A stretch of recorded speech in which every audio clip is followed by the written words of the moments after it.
హరిః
గురుర్బ్రహ్మా గురుర్విష్ణుః గురుర్దేవో మహేశ్వరః గురుః సాక్షాత్ పరం బ్రహ్మ తస్మై శ్రీ గురవే నమః.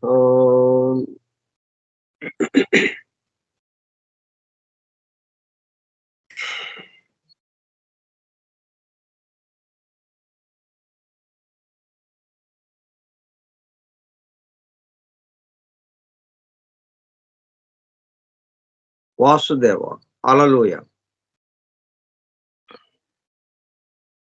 21/12/2023 గురువారం ఉదయం 10:15.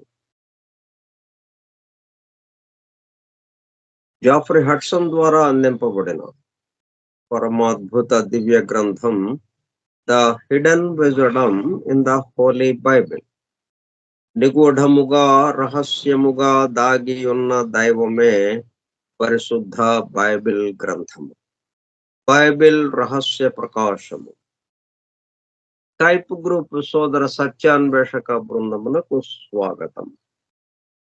అందరకు నమస్కారం.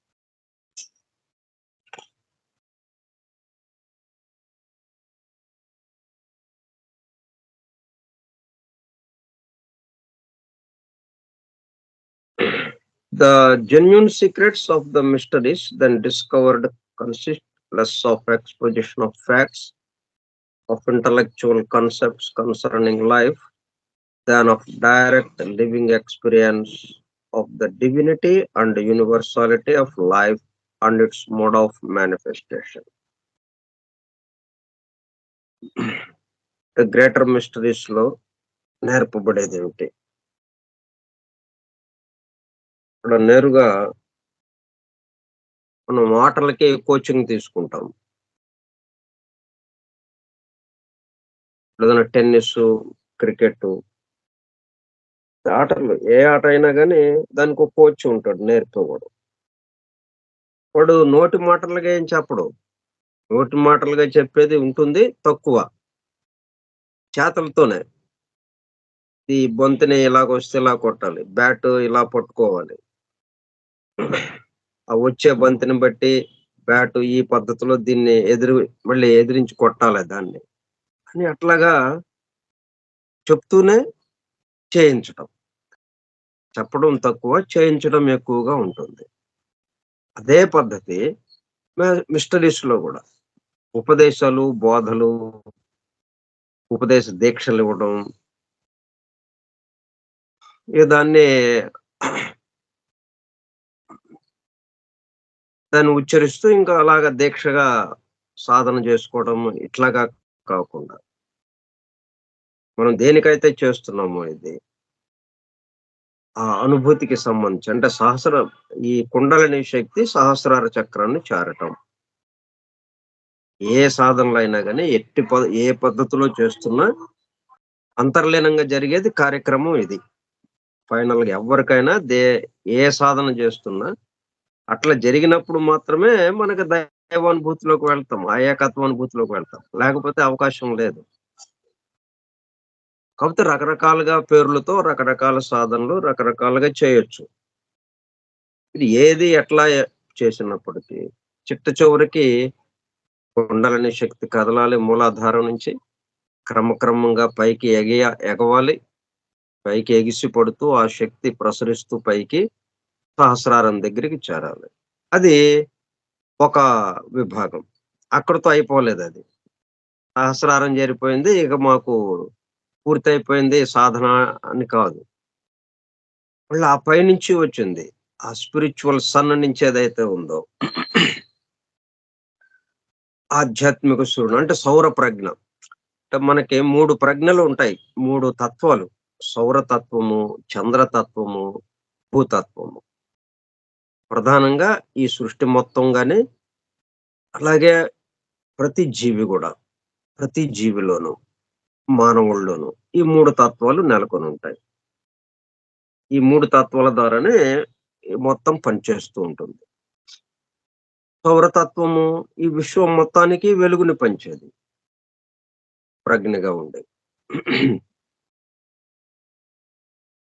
అయితే ఆ వెలుగుని నేరుగా దాని దిగువవి తీసుకోలేవు కాబట్టి, దాన్ని తీసుకుని ప్రతిఫలింపజేసేది ఇంకొకటుంటుంది. కావలసిన మేరకు అన్నట్టుగా. ఏ మేరకు ఇక్కడ ప్రతిఫలింపజేస్తే వీళ్ళు దాన్ని గ్రహించగలుగుతారు దిగువ వాళ్ళు. అంటే 3 స్థాయిల్లో ఉన్నారు గదా! పై స్థాయి ఉన్నత స్థాయికి సంబంధించింది సౌరతత్వము. అది నిరంతరము వెలుగుని ప్రసారం చేయటమే. అయితే ఆ వెలుగుని ఈ మూడో స్థాయిలో ఉన్నదేదైతే ఉందో అది అంటే భౌతికంగా. అదేమో సూక్ష్మ స్థాయిలో నుంచి వస్తా ఉంది. ఇక్కడ భౌతికంగా మనము ఉన్నవాళ్ళు దాన్ని నేరుగా గ్రహించలేరు ఉన్నదున్నట్టుగా. అందుకని వాళ్ళ కోసం అన్నట్టుగా మధ్యలో ఇంకొకళ్ళున్నారన్నమాట. అది చంద్రతత్వం అంటాం. చంద్రుడేంటంటే ప్రతిఫలించటం. సూర్యుడి నుంచి తీసుకోవటం వెలుగుని, ఆ సౌరతత్వం నుంచి దాన్ని ప్రతిఫలింపజేసి, ఏ మేరకు కిందకి కావాలో అంతవరకు కిందకి పంపటం. ఆ కింద తీసుకునే ఎవరైతే గ్రహిస్తున్నారో దాన్ని భూతత్వము అంటాం. ఈ విధంగా 3 తత్వాలతో ప్రతిది గూడా నెలకొనున్నది. ఇప్పుడు మనము ఈ భూతత్వం నుంచి ఎట్లాగైతే పైనుంచి కిందకి ఇలాగ అందిందో, ఈ అందిన దాన్ని బట్టి మనము క్రమక్రమంగా పైకి వెళ్తూ మరలా ఆ వెలుగును అందుకోవటం.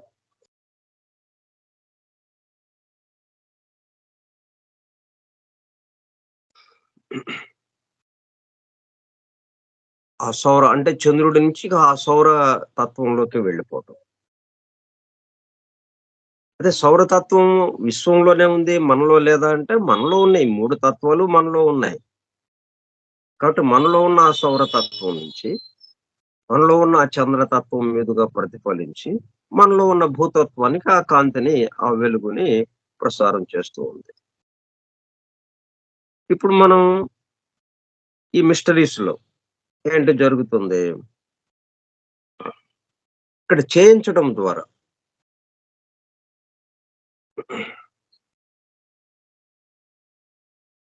మనలో ఉన్న ఆ కుండలిని శక్తి ప్రచోదనం చెంది, మేల్కాంచి క్రమక్రమంగా పైకి ఎగిసిపడుతూ, ఈ షట్‌చక్రాలను దాటుకుంటూ ఆజ్ఞా చక్రాన్ని కూడా దాటి సహస్రారానికి చేరుతుంది.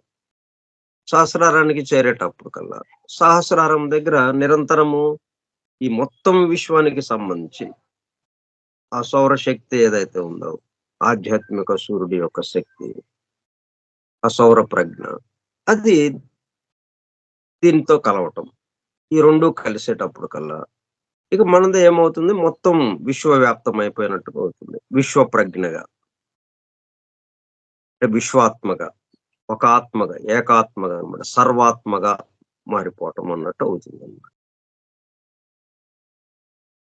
ఇది మొత్తం కార్యక్రమం. ఈటికి సంబంధించి కొన్ని ఉదాహరణలు తీసుకొని బైబిల్‌లో ఏం చేశారంటే, బైబిల్ అనే కాదు, ఏ పవిత్ర గ్రంథం తీసుకున్నా దీనికి సంబంధించే ఎట్లాగా చేస్తారు, ఏంటి అన్నది ఉదాహరణగా మనకి కొన్ని సన్నివేశాలు, కొన్ని ఇతివృత్తాలు, కొన్ని వృత్తాంతాలు ఆ మధ్యలో జొప్పిస్తారనమాట. ఒక కథల్లాగా ఉంటాయి మనకి. కానీ అదే ఏ విధంగా వీళ్ళు ఏకత్వ భావంలోకి వెళ్ళాలి, అనేకత్వం నుంచి అన్నదానికి ఉదాహరణగా ఇచ్చినవనమాట. అట్లా ఈయనేం చేశారంటే కొన్ని ఉదాహరణలు తీసుకున్నారు. బైబిల్‌లో ఇచ్చిన వృత్తాంతాలు కొన్నిటిని తీసుకొని శాంపిల్‌గా అన్నమాట. నమూనాగా ఇదిగో ఇది ఇలాగుంటుంది. దీంట్లో నుంచి మనము దీంట్లో ఉన్న రహస్యం ఇది. ఈ రహస్యాన్ని మనం తెలుసుకొని, దాని ప్రకారం మనం ఆచరిస్తే, మనము ఆ ఏకత్వానుభూతికి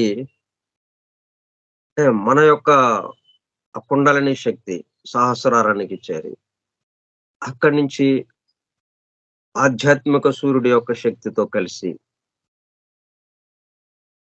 ఆ విశ్వాత్మగా మారిపోవటం.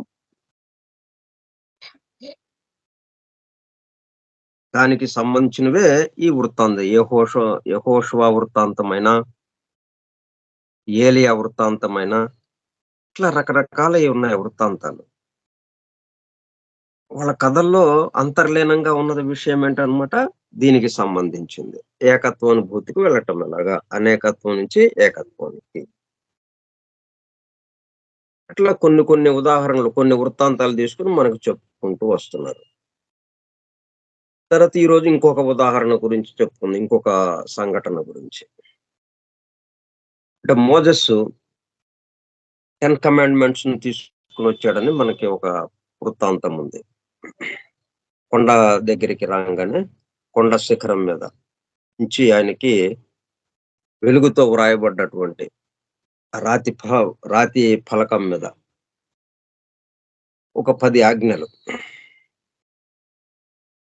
ఆ రాతి ఫలకాన్ని తీసుకున్న ఆ 10 ఆజ్ఞలు దైవం చేత వ్రాయబడినటువంటి, ఆ వెలుగుతో వ్రాయబడిన అక్షరాలు కలిగినటువంటి ఆ రాతి పలకను తీసుకొని మోజెసు తన జనుల దగ్గరికొస్తాడు.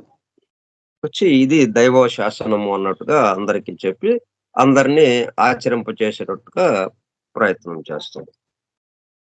దానికి సంబంధించి దాంట్లో ఉన్న అంతరార్థం ఏంటి? అది ఈరోజు తెలుసుకుందాం. The mountain top and sun consciousness. కొండ శిఖరం. కొండ శిఖరం అనంగానే సహస్రారం. మన యొక్క శిఖరము సహస్రారమే గదా! శిరస్సు దగ్గర ఉన్నది. అక్కడికి వెళ్ళేటప్పటికల్లా ఏముంది? Sun consciousness. సౌర ప్రజ్ఞ. సౌర చైతన్యం. సౌర ప్రజ్ఞ అక్కడ ఉన్నది. The tables of the law were not so much deliberately broken by Moses as by the operation of certain laws of nature revealed in the allegory.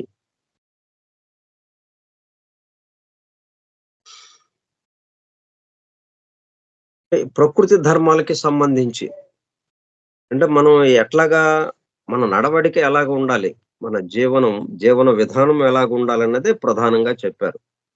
ఆ 10 కమాండ్‌మెంట్స్ లో ఏంటున్నాయి? ఆ 10 ఆజ్ఞలు. మన జీవన విధానం ఎట్లాగా? మన సనాతన ధర్మం గూడా మన జీవన విధానం ఎలాగా ఉన్నదనే చెప్పుకుంటూ వచ్చింది. మనం ఎలా జీవించాలి. ఎందుకంటే అది చెప్పకపోతే మనకేమో ఇప్పుడు మనదేంటి డిఫాల్ట్ సెట్టింగ్స్ తో వచ్చిన మిషన్ ఇది. ఫోన్ ఇచ్చారనుకోండి, మనకి డిఫాల్ట్ సెట్టింగ్స్ తో వస్తాయి మనకి.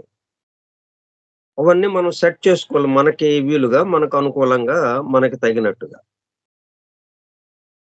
అట్లాగా మనకి వచ్చిందేంటి డిఫాల్ట్ సెట్టింగ్. డిఫాల్ట్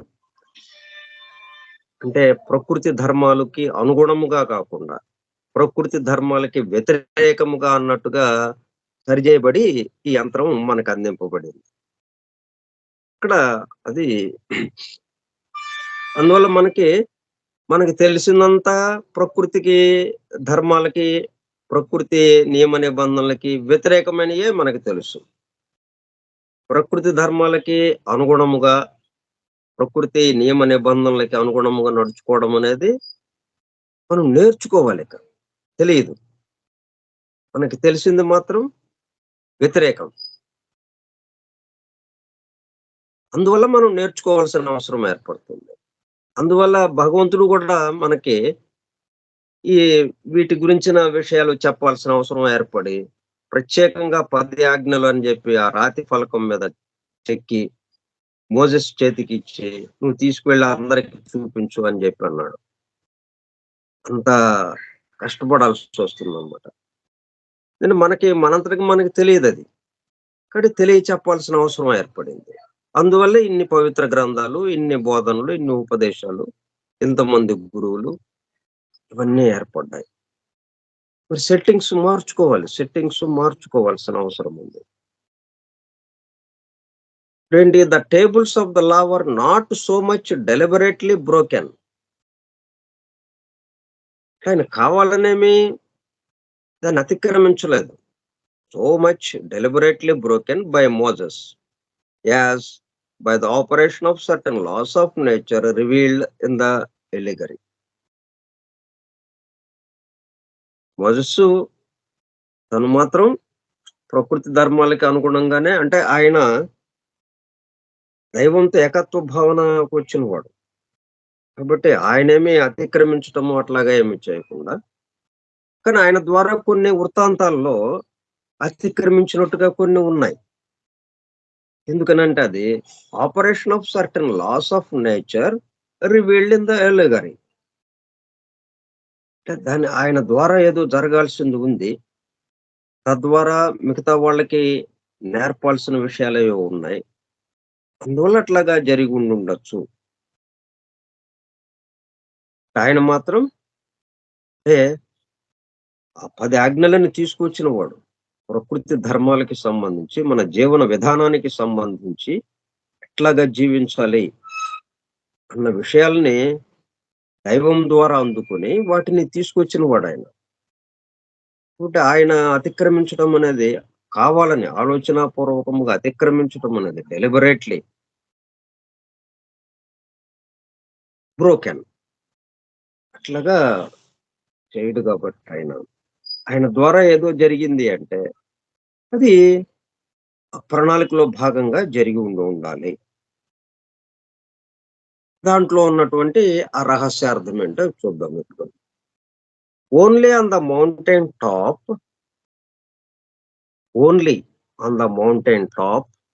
కొండ శిఖరం మీద మాత్రమే, symbol of the higher consciousness. శిఖరం అయితేనే దేనికైనా కానీ లాస్ట్ పాయింట్ అన్నట్టుగా ఉంటుంది.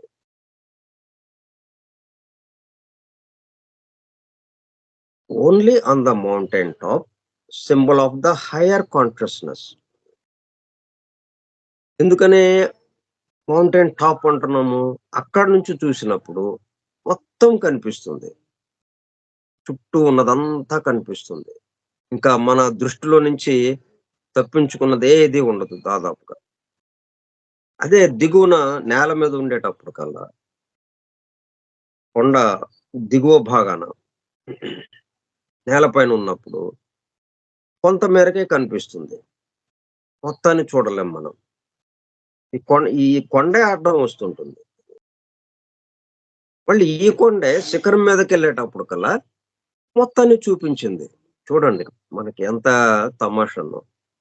ఏదైతే మనల్ని పూర్తిగా చూడనీయకుండా భాగం మాత్రమే చూసేటట్టుగా చేసిందో, ఆ కొండే గదా!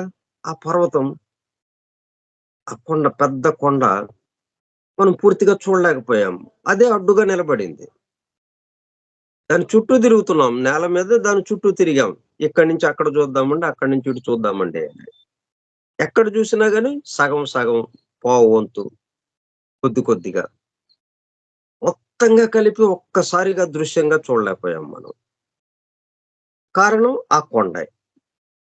అదే అక్కడ ఆ కొండ లేకపోతే మొత్తం మనకు కనిపిస్తుండేది. అయితే ఆ కొండ ఏం చేసిందో తెలుసా మనల్ని? తన యొక్క శిఖరానికి తీసుకువెళ్ళింది. శిఖరానికి తీసుకెళ్ళేటప్పుడు కల్లా నేల మీద మనము ఒకవేళ కొండ లేకపోతే నేల మీద ఎంత దూరం చూడగలం? కొంచెమే చూడగలం. అంటే ఈ కొండ ఉన్నందువల్ల మనం చూసేదానికన్నా, కొండ లేకపోతే మరి కొంచెం చూసి ఉంటాం అంతే. చూస్తాం. అంతేగాని ఎక్కువ దూరం చూడలేం మనం. కానీ ఈ కొండ శిఖరానికి ఎక్కించి మనల్ని కొండ ఏదైతే మనకి ఇప్పుడు వరకు అడ్డుగా ఉందో, అదే తన శిఖరం మీదకి తీసుకువెళ్ళి మొత్తాన్ని ఒక్కసారిగా చూపించిందది. మన దృష్టిని విశాలం చేసింది. మొత్తాన్ని చూడగలిగాం మనం. అందుకు మౌంటైన్ టాప్. ఓన్లీ కొండ శిఖరము. Only mountain top. అట్లా ప్రతిది గూడా ఏదైతే అడ్డంకిగా అనుకుంటున్నామో మనము, అదే మనల్ని అక్కడికి తీసుకువెళ్తుంది. మనం దేనికి అది అడ్డుపడుతుందో, దాని దగ్గరికి అది తీసుకెళ్తుంది. ఇక్కడ తమాషా అన్నమాట. అయితే దాన్ని చూడాలి. దాన్ని అడ్డుపడే లక్షణమన్నే పట్టుకొని, ఇది నాకు అడ్డంగా ఉందండి, ఇది అడ్డుపడుతుందండి అని చెప్పి, మనం అలాగుంటే అది అడ్డుపడుతూనే ఉంటుంది. దాంట్లో ఉన్న అడ్డుపడే లక్షణం వెనక ఇంకొకటుంది.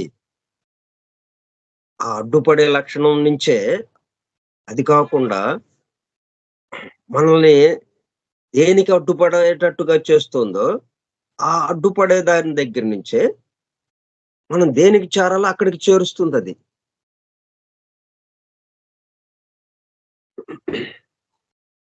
అందుకే మనకి ఇప్పుడు డిజైర్స్, ప్యాషన్స్, ఎమోషన్స్ పూర్తిగా భౌతిక సుఖాలు అనుభవించాలి అని ఇవన్నీ ఉన్నాయి గదా! వీటన్నిటిని తోసేయాలని అంటున్నాం మనం. వీటి వల్ల మనకి ఇవి అడ్డంకిగా ఉన్నాయి. ప్రధానమైన అడ్డంకి ఏంటి మనకి అంటే, ఈ కోరికలు, వాంఛలు, సుఖంగా ఉండాలి, సుఖంగా జీవించాలి అని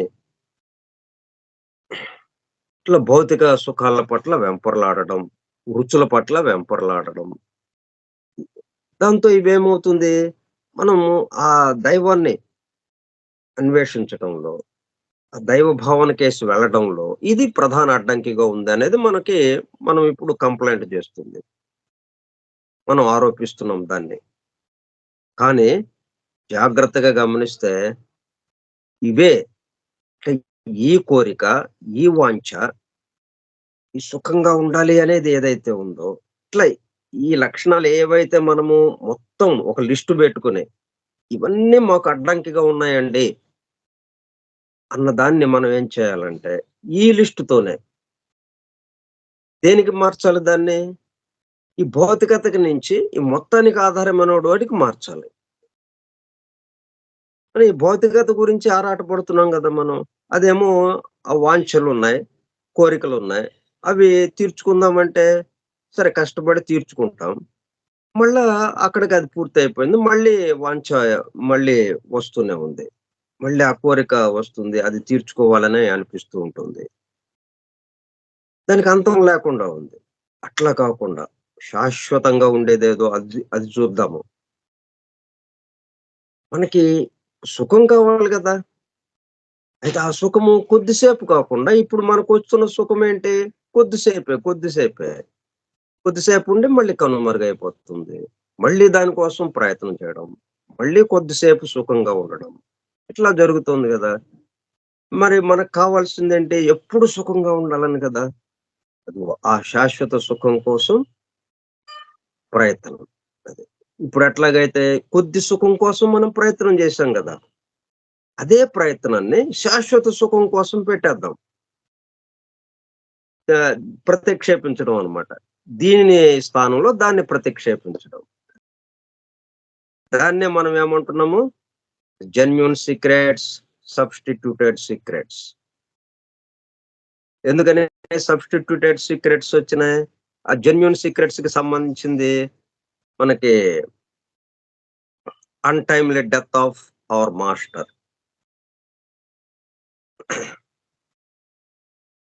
అందువల్ల ఏం జరిగింది? అవి జెన్యూన్ సీక్రెట్స్ పోయినాయి మనకి. దాంతో దాని బదులుగా సబ్‌స్టిట్యూటెడ్ సీక్రెట్సే వచ్చినాయి. అంటే భౌతికానికి సంబంధించిన సీక్రెట్సే మన దగ్గరున్నాయి. భౌతిక సుఖాలకి సంబంధించి, ఈ స్థూల జగత్తుకి సంబంధించి అవే ఉన్నాయి. వీటి స్థానంలో మనము శాశ్వతమైనటువంటి సుఖాలు అవి పొందటానికి ప్రయత్నం చేయాలి అన్నట్టుగా. కాబట్టి ఏ మౌంటైన్ అయితే మనకి అడ్డుపడుతూ ఉందో, ఆ మౌంటైన్ టాపే ఆ మౌంటైనే మనల్ని ఏం చేస్తుంది తన శిఖరానికి తీసుకువెళ్ళి. మీరు కింద చూస్తే నేను అడ్డుగా ఉంటాను. మీరు పైకెళ్ళండి. పైకెళ్లారా మొత్తం కనిపిస్తుంది అని అది చెప్తుంది మన కొండ. అందుకనే కొండ, కొండ శిఖరము ఇవి మనకి ఎక్కువగా ఈ పవిత్ర గ్రంథాల్లో ఇట్లా ఎలిగరీగా, సింబాలిక్‌గా చెప్పే చోటన్ని మర్మంగా అంటే బోధలని నేరుగా చెప్పకుండా బోధ మర్మముగా లోపల రహస్యముగా బోధించేవేవైతే ఉన్నాయో, బయటికేమో మామూలుగా ఏదో చెప్పినట్టు ఉంటుంది. లోపల రహస్యముగా ఉన్నటువంటివి విషయము దాంట్లో ఆహ్, ఒక ద గర్భీకృతమై ఉంటుంది ఆ రహస్యం. అటువంటి చోట్లల్లా మనకి కొండని ఎక్కడొచ్చినా గాని, కొండ శిఖరము అని వచ్చినప్పుడు ఇదిగో ఈ మాదిరిగా మనం ఆలోచించాలి. Only on the mountain top symbol of the higher consciousness. Mountain top కొండ శిఖరము వెంటనే మనకి మన శిరస్సు గుర్తుకు రావటం. శిరస్సు దగ్గర ఏముంది? సహస్రారం ఉంది. షట్‌చక్రాలకి మొత్తానికి ఉన్నతమైంది సహస్రారం. అంటే హైయర్ కాన్షియస్‌నెస్.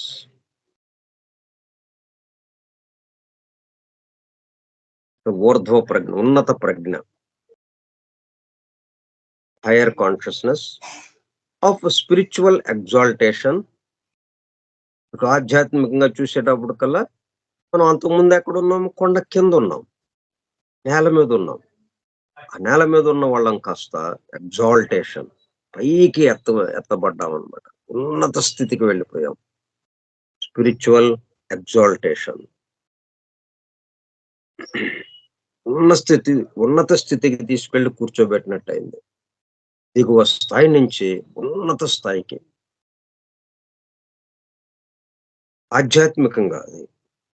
భౌతికంగా కాదు ఆధ్యాత్మికంగా. ఇల్యూమినేషన్ అంటే భౌతికంగా ఎగ్జాల్టేషన్ అంటే అది దిగువకి. ఎంత దిగువకి వెళితే అంత ఎగ్జాల్టేషను భౌతికానికి సంబంధించి. భౌతికానికి సంబంధించిన ఉన్నత స్థితి ఏదంటే దిగువకి. అధపాతాళానికి అన్నట్టుగా. ఎంత దిగువకు వెళ్ళిపోతే అంతగా భౌతికంలో కూరుకుపోవటం మనం. స్థూలంలో కూరుకుపోవటం. ఈ రూప జగత్తులో కూరుకుపోవటం. ఈ రూప జగత్తుకి సంబంధించి ఎగ్జాల్టేషన్ ఏమో ఈ దిగువకి. ఆధ్యాత్మికంగా సంబంధించిన ఎగ్జాల్టేషను ఎగువకి. కొండ శిఖరానికి. ఇట్లా రెండిటికి ఎగ్జాల్టేషనే. భౌతికానికి ఎగ్జాల్టేషను, స్పిరిచ్యువల్‌కి ఎగ్జాల్టేషన్. ఈ భౌతికానికి ఎగ్జాల్టేషన్ అంటే కొండ శిఖరం మీదకెళ్తే కాదు. కొండ దిగువన ఇంకా గుహల్లోకి, లోపలికి, పాతాళానికి, ఈ నేల మీద నుంచి, ఈ భూమి మీద నుంచి లోపలికి పాతాళానికి పోవటం ఉన్నట్టుగా. అట్లా వెళ్ళే కొంది దీనికి ఎగ్జాల్టేషన్ అనమాట. భౌతిక స్థితికి సంబంధించి. భౌతిక స్థితికి ఎగ్జాల్టేషన్ అంటే ఇంకా అనేకత్వంలో కూరుకుపోవటం. ఇంకా ఈ రోజుండి రేపు కనుమరుగయ్యే విషయాలతోనే ఉండిపోవటం. జనన మరణాలు. ఇంకిట్లాగే తిరుగుతూ ఉండడం. ఇక స్పిరిచ్యువల్ ఎగ్జాల్టేషన్ అంటే స్పిరిచ్యువల్‌గా ఉన్నత స్థితికి వెళ్ళిపోవడం అంటే కొండ శిఖరం పైకి. ఇంకా అక్కడికి వెళ్ళేటప్పటికల్లా శాశ్వత సుఖం. శాశ్వతమైనటువంటి ఆనందం. శాశ్వతమైన ప్రశాంతత. జనన మరణ చక్రం ఇంక లేదు. ఆగిపోయింది. పుట్టుక లేదు, మరణం లేదు. పుట్టుక లేదు కాబట్టి మరణం లేదు. మరణం లేదు కాబట్టి పుట్టుక లేదు. అయితే అట్లాగని ఇక ఈ లోకానికి దూరం అయిపోతామని కాదు. అలాగే పుట్టకుండాను ఉంటాము. ఇక ఇదే దేహంతో ఇలాగే వేల వేల సంవత్సరాలు అలాగా నిలబడిపోతాం అని కాదు. అవసరాన్ని బట్టి జన్మిస్తుంటాం. ఆ పని పూర్తి చేస్తాం. ఇంటి దగ్గర నుంచి ఇంట్లో ఉన్నాం. ఇంటి దగ్గర నుంచి ఏదో పనుందని జెప్పి బజారుకొచ్చాం. బజారుకొచ్చి ఆ పని జూసుకున్నాం. మళ్ళీ ఎళ్ళిపోయాం. అట్లాగే ఈ భూలోకానికొస్తాం. జన్మిస్తాం. ఏదో పని అనుకున్న పని పూర్తి జేస్తాం. వెళ్ళిపోతాం. జనన మరణాలుంటాయి. అయితే ఆ జనన మరణాలు ఇప్పుడు మనకున్న జనన మరణాలకి ఉన్న తేడా. ఇది మన ఇష్టమై ఇక్కడికి పుట్టాము. మన ఇష్టమై ఇక్కడ మరణిస్తున్నాం. అంతకుముందు కంపల్షన్. మనం తప్పనిసరిగా జన్మించాలి. ఎందుకంటే జన్మించకపోతే అక్కడ గొడవ చేస్తూ ఉంటుంది ఈ జీవి. వెళ్ళాలి, వెళ్ళాలి అని చెప్పి. కిందకి దిగాలి అని. ఇక్కడికొచ్చిన తర్వాత మళ్ళీ మరణించాలి అన్నట్టుగా మరణానికి వెళ్ళిపోతుంటాం. ఇలా జరుగుతూ ఉంటుంది. Spiritual exaltation can illumination be gained. ఎక్కడ మనం ఆ ప్రకాశాన్ని, అద్భుతమైన వెలుగుని ఎక్కడ పొందగలం మనం? Spiritual sun, symbol of higher consciousness. ఆ మౌంటైన్ టాప్ దగ్గర. Illumination be gained. పూర్తి ప్రకాశాన్ని మనము పొందగలుగుతాం. The resultant power, wisdom and knowledge are always marred, if not lost, as consciousness descends to lower levels.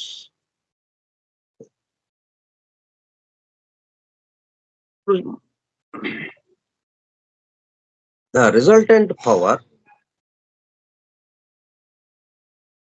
ఇప్పుడు ఈ మాదిరిగా మనం పొందినటువంటి ఈ శక్తి ఏదైతే ఉందో, ఈ జ్ఞానము, విజ్ఞానము, ద రిజల్టెంట్ పవర్ కొండ శిఖరం పైకి వెళ్తే అంటే సహస్రారం దగ్గరికి వెళ్ళేటప్పుడు కల్లా అక్కడి నుంచి పొందినటువంటి ఆ ఇల్యూమినేషన్ ఏదైతే ఉందో, ఆ వెలుగు, ఆ ప్రకాశము, తద్వారా వచ్చినటువంటి శక్తి, జ్ఞానము, విజ్ఞానము ఆర్ ఆల్వేస్ మార్డ్. ఏమవుతోంది? చెడగొట్టబడతా ఉంది. స్పాయిల్ అయిపోతా ఉంది.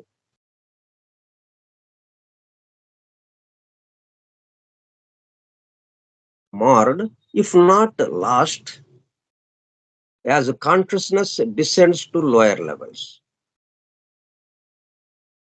మళ్ళీ ప్రజ్ఞ ఏమవుతుంది? కిందకి దిగిపోయేటప్పుడు కల్లా లోయర్ లెవెల్స్‌కి. అక్కడే అక్కడే కొండ శిఖరం మీదే ఉంటే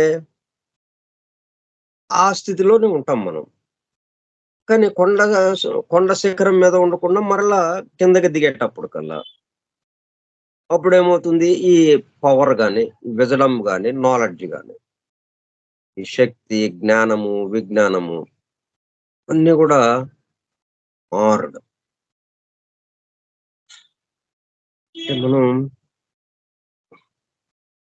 మసక చూపులాగా అన్నట్టుగా అన్నమాట. మసగ్గా ఉన్నట్టుగా అయిపోతుందన్నమాట. స్పష్టత లోపిస్తుంది. ఆ వెలుగు, ప్రకాశము తగ్గిపోతుంది. ఎందుకు మసగ్గా అయిపోయింది? అంటే ఆ వెలుగు తగ్గింది. అంతకుముందు వెలుగులో చక్కగా చూసాం మనం. వెలుగు తగ్గేటప్పటికల్లా మసక చీకట్లుగా ఉండిపోయినాయి. మసకగా కనిపిస్తుంది. అంటే ఉన్నదున్నట్టుగా మళ్ళీ చూడలేకపోతాం మనం.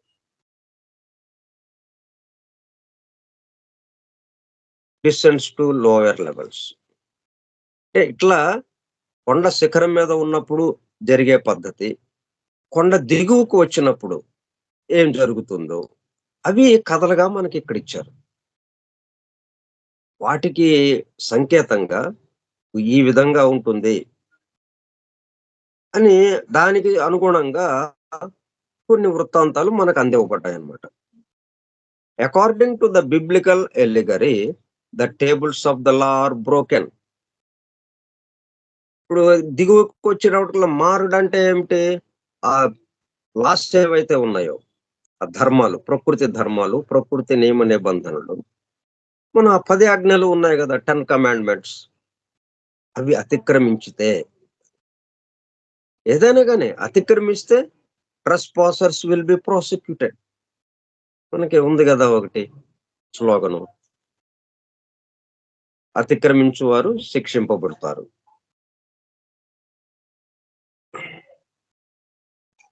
అతిక్రమణ జరిగింది అంటే శిక్షార్హులం అవుతాము.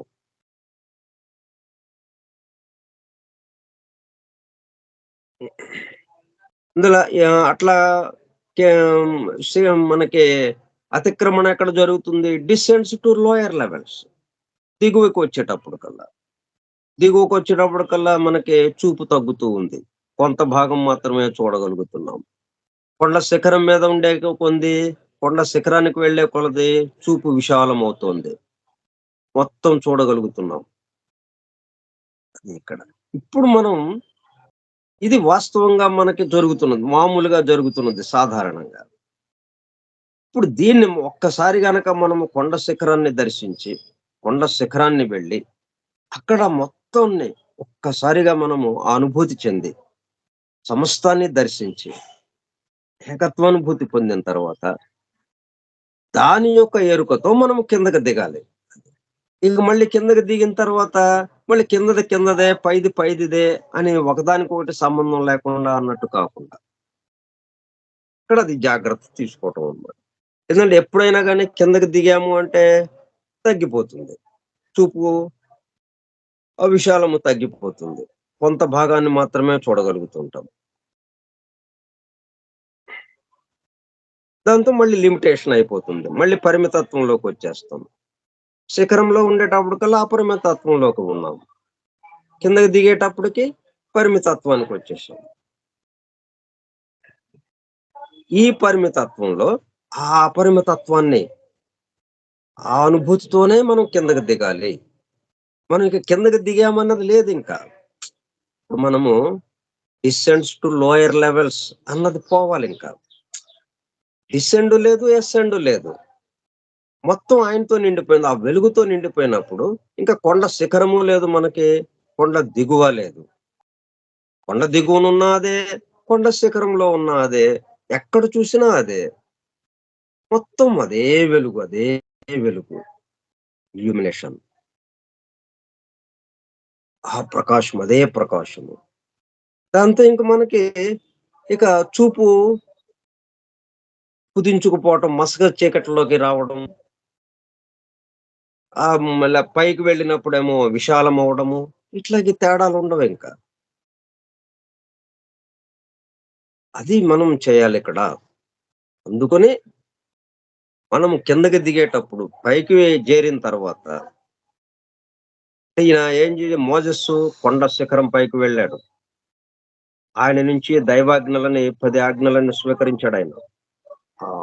హయ్యర్ కాన్షియస్‌నెస్‌కి వెళ్ళాడు. అక్కడికి వెళ్ళి ఆ ప్రకాశంతో దైవాజ్ఞలను స్వీకరించాడాయన. వాటిని తీసుకొని కిందకి దిగి వచ్చాడు. నేల మీదకొచ్చాడు. కానీ నేల మీద ఉన్నా గాని, ఇంకా ఆయనకి నేల మీద ఆకాశము, నేల ఇంక తేడా లేదిక. అట్లాగా ఉన్నాడాయన. ఆ స్థితిలోకి రావాలి మనము అని. The biblical allegory, the tables of the law are broken or spiritual light is darkened for those who as yet remain in the veil of exclusively mundane awareness.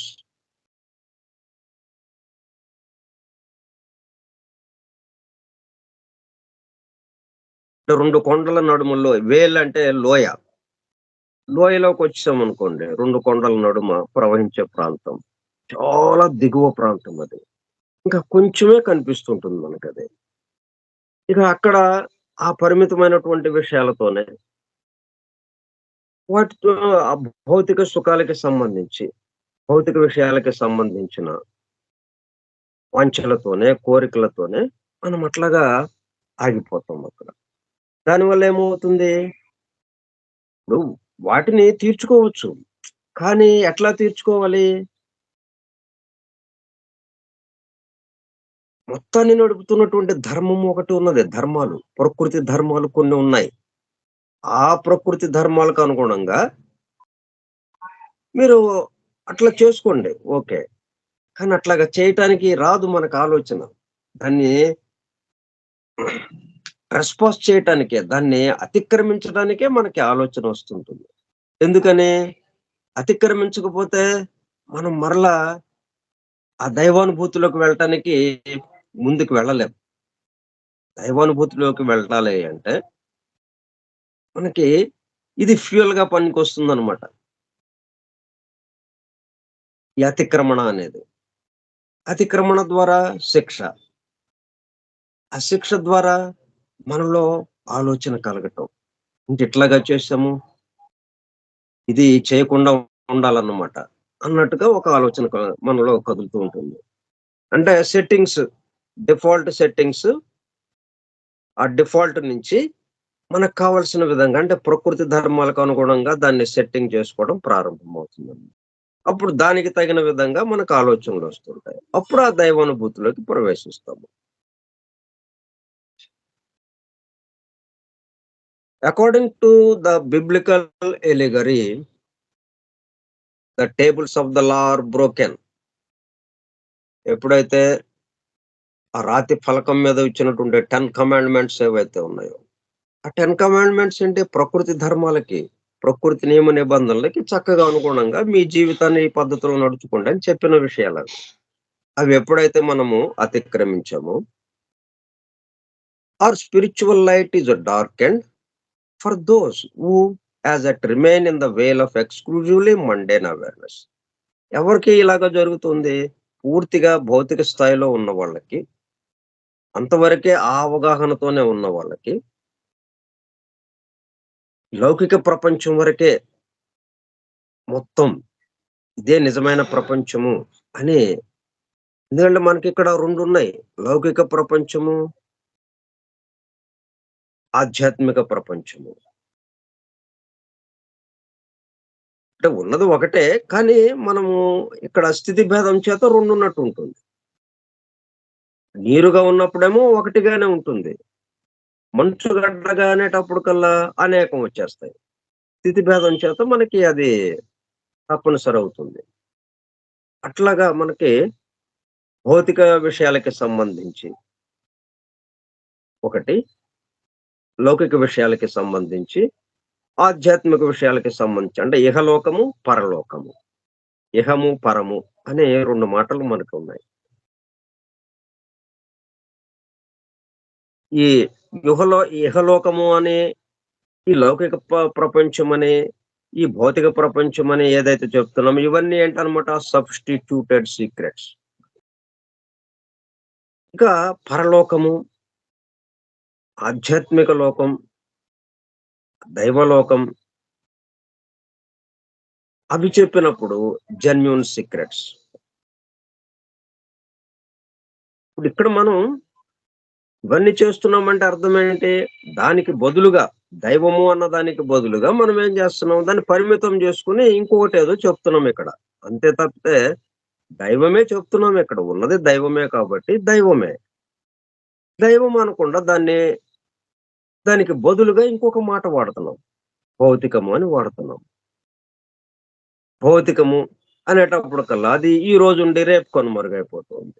అశాశ్వతంగా ఉన్నట్టుగా ఉంది. అందువల్ల ఏమవుతుంది? Tables of the law are broken. అవి అతిక్రమించబడుతూ ఉన్నాయన్నమాట. So, ఇంకా దీనికి సంబంధించిన మిగతా విషయాలు మనం రేపు చెప్పుకుందాం.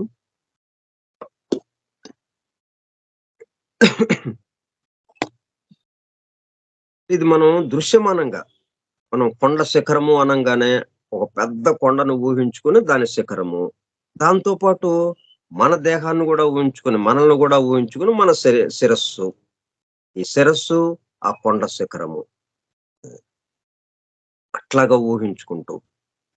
మళ్ళీ వెంటనే మన సహస్రారం అక్కడ ఉన్నప్పుడు అది సహస్రదళ పద్మంగా మారినప్పుడు, చక్రం వల్ల పద్మంగా మారినప్పుడు అంటే అది చక్రము అంటేనేమో ఇంకా వికాస దశలో ఉంది. పూర్తిగా వికాసం చెందినప్పుడు అది పద్మంగా మారిపోతుంది. 1000 దళాల పద్మంగా మారిపోతుంది. అట్లాగే ఆ పైనుంచి వచ్చే సోలార్ సన్, ఆ సోలార్‌ది ఏదైతే ఉందో, సోలార్ కాన్షియస్‌నెస్, స్పిరిచ్యువల్ సన్, దాని యొక్క శక్తి అక్కడ. ఈ 2 కలుస్తూ ఉండడం అన్నట్టుగా. అటు కొండ శిఖరం మీద నిలబడ్డప్పుడు, ఇటు మన శిరస్సు. ఇట్లాగా ఈ రెండిటిని మనము ఊహించుకుంటాం. బాగా ఆలోచిస్తుంటే మనము ఇది అప్రయత్నంగా మనకి మిస్టరీస్‌లో ఎలాగైతే జరుగుతుందో, అట్లా జరగటానికి అవకాశం ఉంటుంది. ఒక పక్కనేమో మనము బోధిస్తున్నట్టుగా ఉంది. దాన్ని వివరించుకుంటున్నట్టుగా ఉంది. మాటలు చెప్తున్నట్టుగా ఉంది. అదే సమయంలో మనం పని చేస్తున్నాం. మన కుండలిని శక్తి పైకి ఎగిసి వెళ్తూ ఉంది. సహస్రారం దగ్గరికొచ్చింది. అట్లాగే కొండ దిగువ నుంచి పైకి ఎక్కుతూ ఉన్నాము. కొండ శిఖరం చేరాము. మొత్తాన్ని దర్శిస్తూ ఉన్నాము. అదే సమయంలో ఆ సోలార్ నుంచి ఆ స్పిరిచ్యువల్ సన్ యొక్క శక్తి దీంతో కలిసింది. మొత్తం పరివ్యాప్తమైపోయింది. సోలార్ సన్ ఒక్కటే మిగిలిందింకా. మన వ్యక్తిగత కుండలిని ఆ మొత్తం కుండలినితో కలిసిపోయింది అన్నట్టు అయిపోయిందనమాట. ఇట్లా మనం దృశ్యమానంగా ఊహించుకుంటా ఉంటే జరిగిపోతుందది.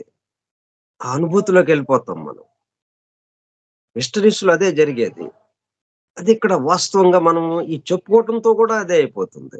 మనం ప్రత్యేకంగా ఆ హాల్‌కి వెళ్లి, ఆ మెసానిక్ టెంపుల్‌కి వెళ్లి, అక్కడ చేయాల్సిన అవసరమే లేకుండా, అదే ఇక్కడే జరిగిపోతుందన్నమాట అది. ఓకే. మిగతా విషయాలు రేపు చెప్పుకుందాం. స్వస్తి ప్రజాభ్యః పరిపాలయంతాం న్యాయేణ మార్గేణ మహిం మహిషాః గోబ్రాహ్మణేభ్యः శుభమస్తు నిత్యం. లోకాः సమస్తాः సుఖినో భవంతు. లోకాः సమస్తాः సుఖినో భవంతు. లోకాः సమస్తాः సుఖినో భవంతు. ఓం శాంతి శాంతి శాంతిః. ఓపికగా ఉన్నటువంటి సోదర సత్యాన్వేషక బృందమునకు ధన్యవాదములు. Thank you all. Vasudeva. Hallelujah.